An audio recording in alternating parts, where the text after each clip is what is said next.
Wanita berbakat dalam musik kontemporer. Setelah selesai pertunjukannya, sayangnya mengalami kecelakaan mobil. Namun, tak terduga, jiwanya berpindah ke tubuh seorang bodoh. Saat itu, wanita bodoh tersebut sedang berebut makanan dengan seorang nenek, bahkan merampas mainan seorang anak. Anak itu menangis tanpa henti karena mainannya direbut. Pada awalnya, wanita yang telah berpindah tubuh ini mengira dirinya masih dalam mimpi, dan mulai mengganggu pria yang ada di pelukannya. Tempat tidur kayu tua yang tak mampu menahan berat, runtuh dengan suara keras. Saat itulah wanita tersebut terbangun dari tidurnya. Dia melihat sekeliling, melihat perabotan lama di dalam ruangan. Sekejap, sebuah poster menarik perhatiannya. Saat itulah dia sadar bahwa dirinya telah berpindah ke abad ke-20. Tak lama kemudian, dia membuka pintu rumah yang asing baginya. Kemunculannya membuat para tetangga terkejut, karena biasanya, jika matahari tidak mengenai tubuhnya, dia tak pernah bangun dari tempat tidur. Dari mulut tetangga, wanita itu mengetahui bahwa pemilik tubuh asli terkenal karena kemalasan dan kecintaannya pada makanan. Bahkan pria yang tadi ada di tempat tidur bersamanya terjebak menikah karena memanfaatkan hutang nyawa ayahnya. Saat itu, seorang wanita berpakaian seragam militer masuk ke halaman, dan langsung sikap tetangga berubah. Mereka semua mendekat untuk menunjukkan perhatian berlebihan. Wanita beruniform militer itu diam-diam jatuh cinta pada suaminya. Jadi dia sangat ingin menyingkirkan wanita itu dan merebut sang komandan. Wanita yang penuh trik ini, di depan para tetangga,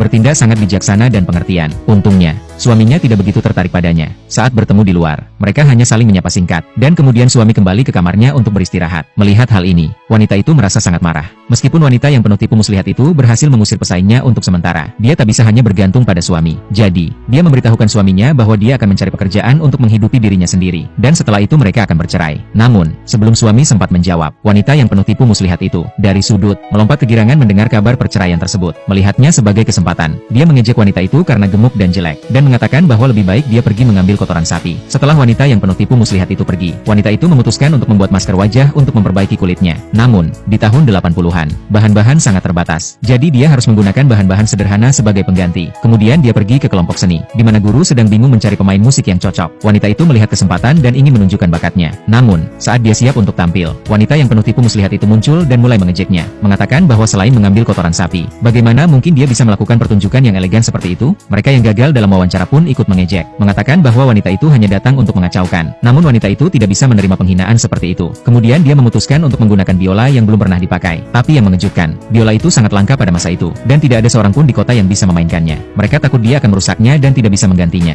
Jadi mereka tidak membiarkan wanita itu menggunakannya. Namun, sesaat kemudian, suami wanita itu berdiri dan menjamin untuknya. Ini membuat wanita itu melihat suaminya dengan pandangan yang berbeda. Dan saat wanita itu memainkan biola, gerakannya sangat anggun, membuat semua orang terkejut.